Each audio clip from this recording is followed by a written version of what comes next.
بسم الله الرحمن الرحيم. ازيكم عاملين ايه؟ فيديو جديد. فيديو النهارده هنتكلم عن مقارنه بين اجهزه موتوريلا. معاك موتو جي 50 فيوجن وعاوز تحدث او بتفكر ان انت تجيب موتو جي 60 فيوجن. المفروض ان ده فيديو راي بعد استخدام موتوريلا موتو جي 50 فيوجن بعد 4 شهور من استخدامه. ايه اللي حصل؟ ايه العيوب اللي ظهرت؟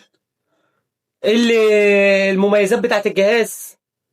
جهاز حلو ولا لا؟ جهاز بيسخن معايا ولا لا؟ البطاريه عامله ايه؟ الشبكات عامله ايه؟ الشاشه عامله ايه؟ السرعه والاداء بتاعه الجهاز، السوفت وير. النهارده قارن لك موتو جي 50 فيوجن بموتو جي 60 فيوجن، والاثنين سعرهم زي بعض.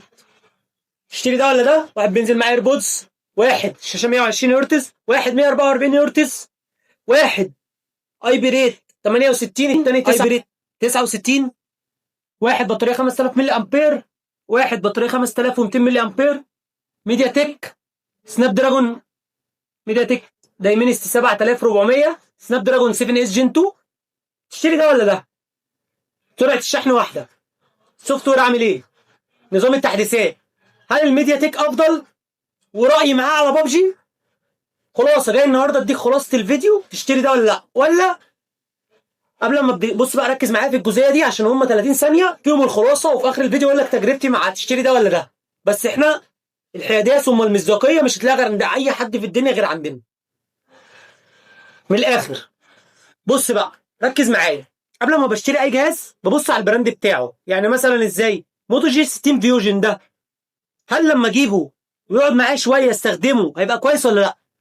لما اجي حاجه تبوظ في الموبايل هل قطع غيارها موجوده ولا لا؟ خدمه العملاء، ما انا ممكن اقول لك مثلا خدمه العملاء بتاعتك كارير، كيري كير، او مثلا رايا، او مثلا سامسونج، او اي 2، او الصافي، او براندات كتير جدا. خامات موجوده ولا لا؟ لو حاجه باظت، طب الموبايل لو انا فكرت ان انا ابيعه، موتوريلا معروفه عند الناس. كل ده هنجاوبه في اخر الفيديو. لو انا اعمل لك مقارنه بالكاميرات وبالاداء، وده بيقعد كام ساعه وده بيقعد كام ساعه، واني اللي احسن تشتريه، وامتى تشتري ده وامتى تشتري ده، وامتى ان انت تشوف براند. لان انت قبل ما بتشتري اي شركه خلقها ربنا، اشتروا يا جماعه البراند. هل ليه مستخدمين في مصر؟ الحقيقه ان كل اللي انت بتشوفهم بيقولوا الجهاز حلو، روح هاته، روح له جهاز جاي من موبايل مثلا ايه؟ جاب موتوريلا جي 6 جي 40 او جي 20 او جي 30 او حتى جي 10، وقعد معاه 5 6 سنين قال لك اجرب الموتوريلا تاني. موتوريلا كانت هي لينوفو، بقت لينوفو فواخده توكيل رايه في مصر. طب هل بتشتغل بكفاءتها زي سامسونج؟ طب هل لو انا خدت الموبايل كده، اسال نفسك الاسئله دي، كل الاسئله دي اسالها لنفسك قبل ما تشتري. هل لو انا جبت الجهاز وخدت الجهاز عشان اروح ابيعه، هبيعه زي اوبو وزي سامسونج؟ هل منتشر ومعروف زي اوبو وزي سامسونج؟ اكتر جهازين منتشرين ومشهورين اوبو وسامسونج، معاهم نفس اسعارهم. معاك سامسونج جي 56، هل هينافسوا سامسونج جي 56؟ هل هينافسوا اوبو رينو 14 اف؟ هل هينافسوا اونر اكس 9 سي؟ هل هجيب الجهاز واندم؟ ما كل دي لازم اجهزه تشتريها. كل دي لازم اسئله تسالها لنفسك قبل ما تشتري جهاز. انا جايب لك النهارده مقارنه بطريقه مختلفه. تشتري ده ولا تشتري ده؟ ولا تشتري البراند؟ لايك وفولو، صلي على النبي، هات الاول الشاي بتاعك، تعالى معايا.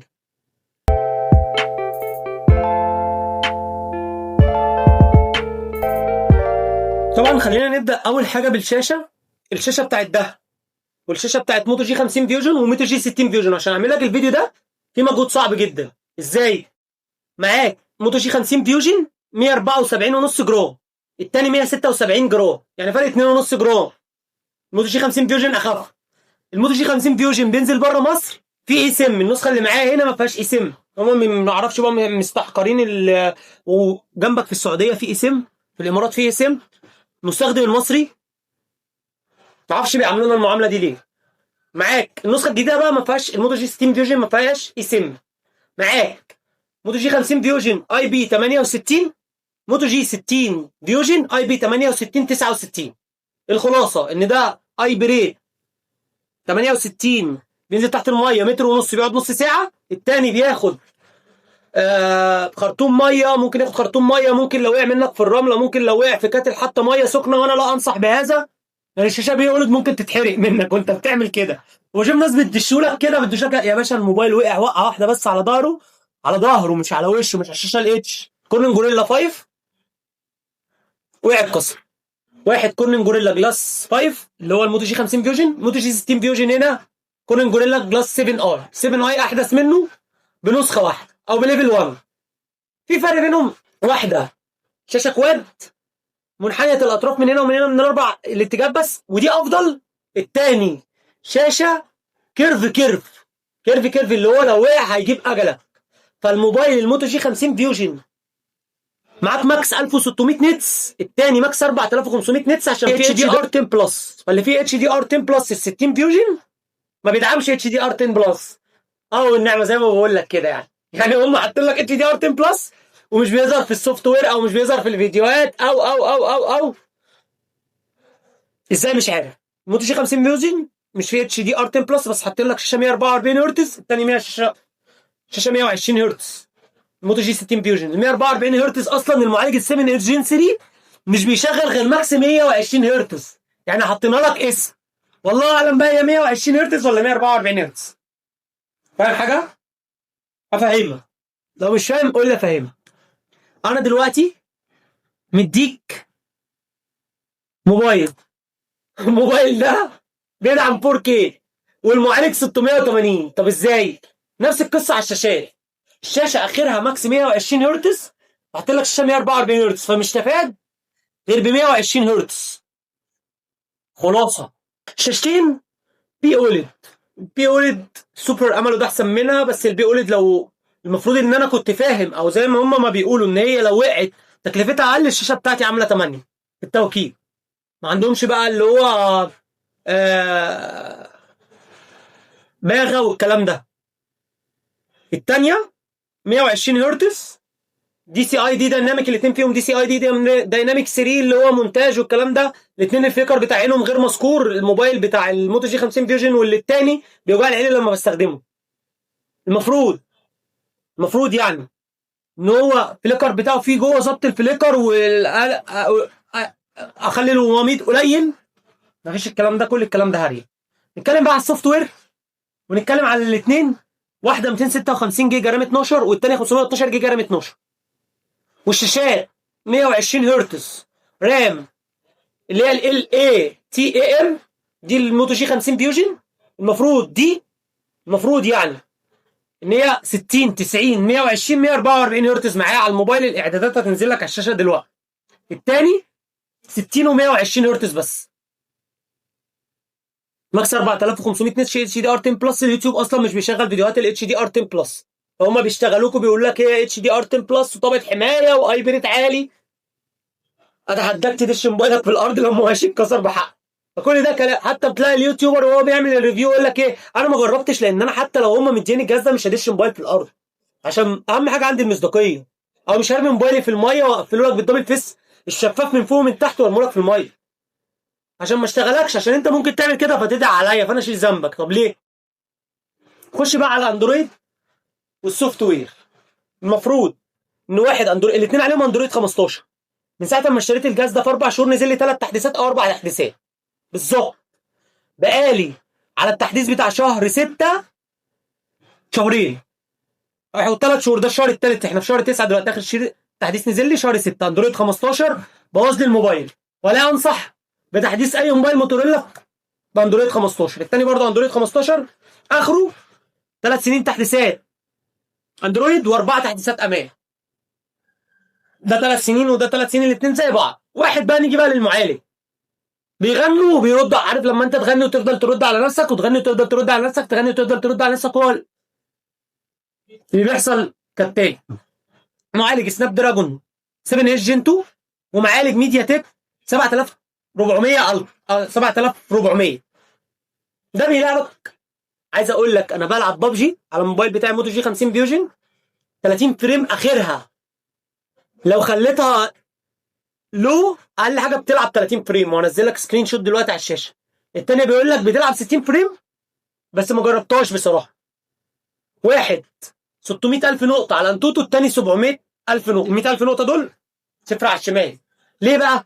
لان المعالج الميديا تك بطاريه شبكات البطاريه بتنفذ بسرعه. معالج الصوره بينفذ بسرعه، الشبكات بتنفذ بسرعه في الموتو جي 60 فيوجن.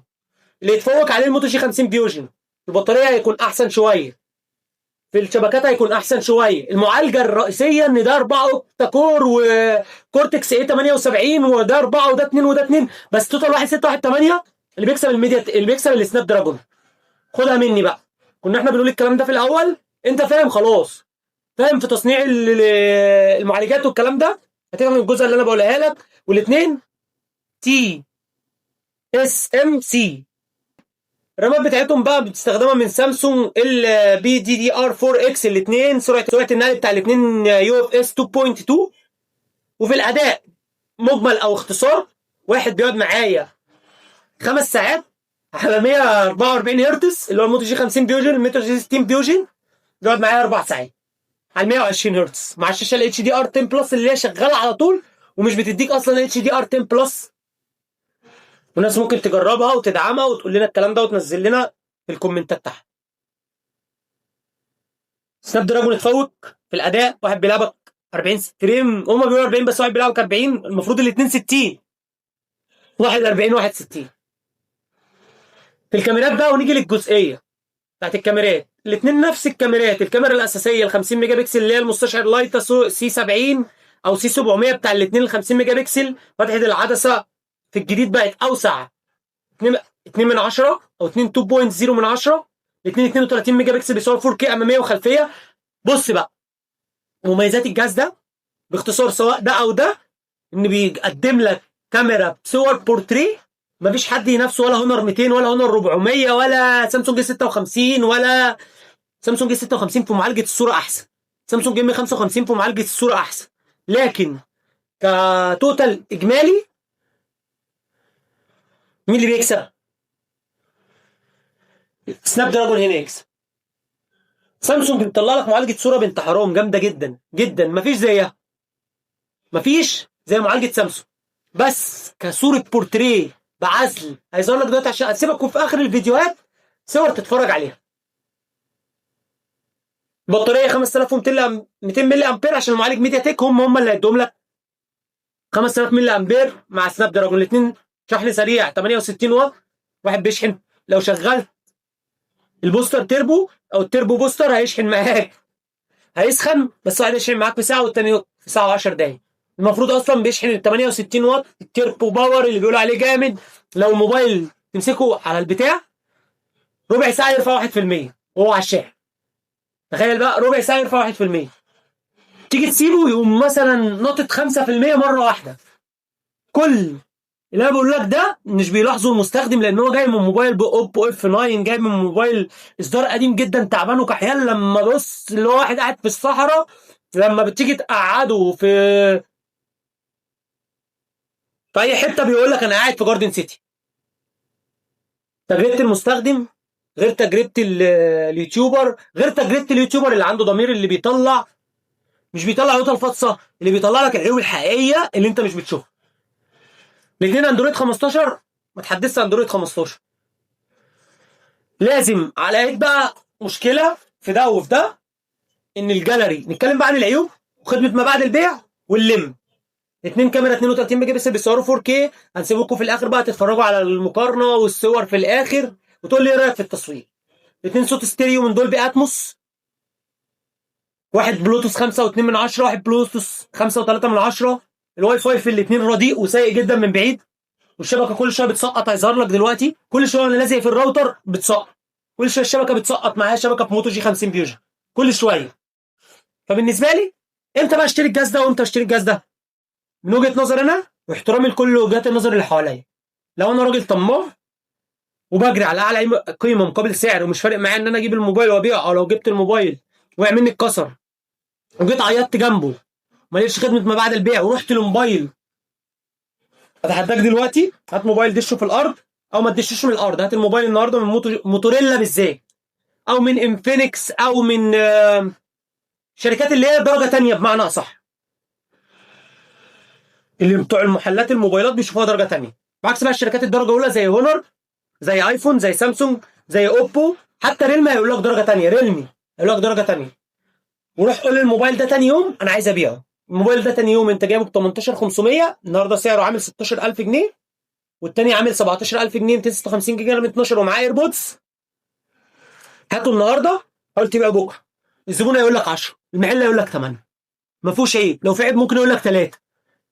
زي ما الموبايل مكسور واحد يقول لي 3، واحد يقول لي 4، واحد يقول لي 8. ما كانش مكسور واحد يقول لي 12 وهو سليم. دي موتوريلا. المحلات بقى يقول لك بخش كده على المحل، ايه موتوريلا ده؟ طب ما تجيب سامسونج، طب ما تجيب اوبو، طب ما تجيب ريلمي، على الاقل خدمه ما بعد البيع كويسه. مش ان انا بقول لك ضمان محلي سنتين والموبايل يقع يتكسر ما الاقيش ضمان. ليه؟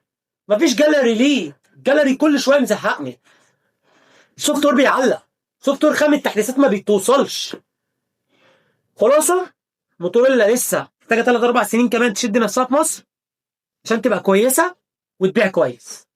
انصحك بقى تتجه للشركات، مثلا سامسونج في نفس السعر عامله لك ايه؟ بمعالج اقل، بامكانيات اقل. ممكن تعمل لك سامسونج اي 34 او سامسونج اي 35 او 36 او اونر اكس 9 سي افضل، او رينو 14 اف بيكون افضل، عشان بيبيعوا سوفت وير او بيبيعوا خدمه مبيعات بيع كويسه موجوده في كل مكان. او فيفو مثلا، الشركات دي بتبيع خدمه مبيعات بيع درجه كويسه، ولو رحت بعت الجهاز يجيب لك فلوس وسعر فيه. دي وجهه نظري. سيبك دلوقتي مع الصور والفيديوهات اللي متصوره بده وده، واللي رايك لك فلوس. صلى على النبي ومع السلامه.